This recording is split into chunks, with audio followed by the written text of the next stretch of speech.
আপোনাৰ মুখ গোন্ধায় নেকি বা আপুনি কথা কওঁতে আপোনাৰ পৰা মুখৰ গোন্ধ ওলায় নেকি যে বেলেগে আপোনাৰ অশান্তি পায় বা আপুনি কেতিয়াবা কথা পাতোঁতে বেলেগৰ পৰা মুখৰ গোন্ধ পায় নেকি আজি এই বিষয়ে আলোচনা কৰিম। নমস্কাৰ, মই ডাক্তৰ অনুপ বৈশ্য, চৰকাৰী আয়ুৰ্বেদিক মহাবিদ্যালয়ত অধ্যাপক হিচাপে কাম কৰি আছোঁ।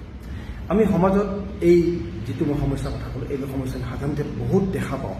আমি দেখা পাওঁ যে আমি কাৰোবাৰ লগত কথা পাতি আছোঁ, তেওঁৰ মুখখন খুব বেয়াকৈ গোন্ধাইছে, আমি ক'ব নোৱাৰোঁ যে তেওঁৰ কাষৰ পৰা আমি আঁতৰি আহিব পৰা নাই, বা কেতিয়াবা এনেকুৱা হয় যে আপোনাৰ বা আমাৰ নিজৰে মুখখন গোন্ধাইছে, বেলেগ কাষত থকাজনে খুব অশান্তি পাইছে, কিন্তু আমি জনাব পৰা নাই। আচলতে ইয়াৰ বিষয়ে আলোচনা কৰোঁতে মুখ গোন্ধাই কিয় আচলতে মুখ যিটো গোন্ধাই ইয়াক কোৱা হয় হেলিট'চিছ। চিকিৎসা বিজ্ঞানৰ ভাষাত কোৱা হয় হেলিট'চিছ, অৰ্থাৎ মুখৰ যি দুৰ্গন্ধ ইয়াক কোৱা হয় হেলিট'চিছ। হেলিট'চিছ সাধাৰণতে কি হয়, বিভিন্ন ৰোগৰ কাৰণে হ'ব পাৰে। উদাহৰণস্বৰূপে ক'ব পাৰি, যদি আপোনাৰ হাঁওফাঁওৰ কিবা বেমাৰ থাকে, বিভিন্ন ধৰণৰ এজমা ৰোগ থাকে, ব্ৰংকাইটিছ থাকে, কাহৰ ৰোগ থাকে, বা নাকৰ যদি আপোনাৰ কিবা ৰোগ থাকে, চৰ্দি তৰ্দি হৈ থাকে বহুত সময় যদি আপোনাৰ টনচিলাইটিছ হৈ থাকে, ফেৰেঞ্জাইটিছ হৈ থাকে, তেতিয়াও আপোনাৰ কি হ'ব, মুখখন গোন্ধা হ'ব পাৰে। কেতবোৰ কাৰণ আপোনাৰ যদি পেটত যদি গেছ হৈ থাকে, ভালকৈ খাদ্য হজম নহয়, লিভাৰৰ প্ৰব্লেম থাকে, তেতিয়া আপোনাৰ কি হ'ব পাৰে, মুখেৰে আপোনাৰ হাইড্ৰজেন পেৰক্সাইড নামৰ এবিধ গেছ নিঃসৰিত হয়, যাৰ কাৰণে ই খুব বেয়া গোন্ধায়। আচলতে মানুহজনৰ কাষত থাকিলে খুব বেয়া গোন্ধ পায়। ঠিক তেনেকৈ আন কেতবোৰ কাৰণ, যিবিলাক কাৰণ সাধাৰণতে আমি ইগনোৰ কৰোঁ বা যাক আমি সমাধান কৰিব পাৰোঁ, তেনেবোৰ কাৰণটো হৈছে কি আপোনাৰ দাঁতত হোৱা ইনফেকশ্যন। দাঁতৰ মাজত আমাৰ কি হয়, যদি ফাঁক থাকে, তেতিয়াহ'লে আমি খোৱা খাদ্যৰ কেতবোৰ অংশ তাৰ দাঁতৰ মাজত ৰৈ যায়, ৰৈ গ'লে তাক ভালকৈ চাফা কৰা নাযায়, তেতিয়াহ'লে কি হয়, এই দাঁতৰ ভিতৰৰ অংশত ৰৈ যোৱাখিনি পচি যায়, তাৰ পৰা গোন্ধ হ'ব পাৰে।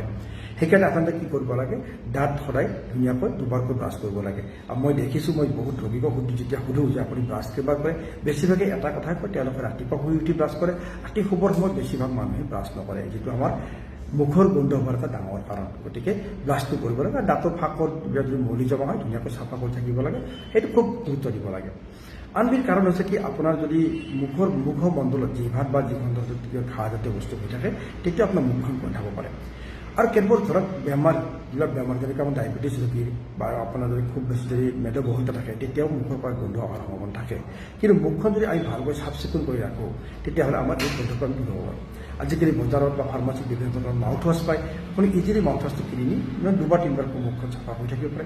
আৰু যদি আপুনি ঘৰতে কিবা বনাই ল'ব বিচাৰিছে, তেতিয়াহ'লে আপুনি নেমুৰ ছাল, বকুল গছৰ ছাল আৰু অৰ্জুন গছৰ ছাল সমপৰিমাণে মিক্স কৰি চাহৰ দৰে বনাই আপুনি যদি মুখখন ভাতত খাই উঠি বা খানা খোৱাৰ পিছত দুবাৰকৈ কুহুমীয়া গৰম পানীৰ দৰে বনাই যদি মুখখন চাফ কৰি থাকে, তেতিয়াহ'লে আপোনাৰ ভিতৰত এই দাঁতৰ ভিতৰত জমা হৈ থকা খাদ্য জমা সেই ওলাই যোৱাত সহায় কৰিব।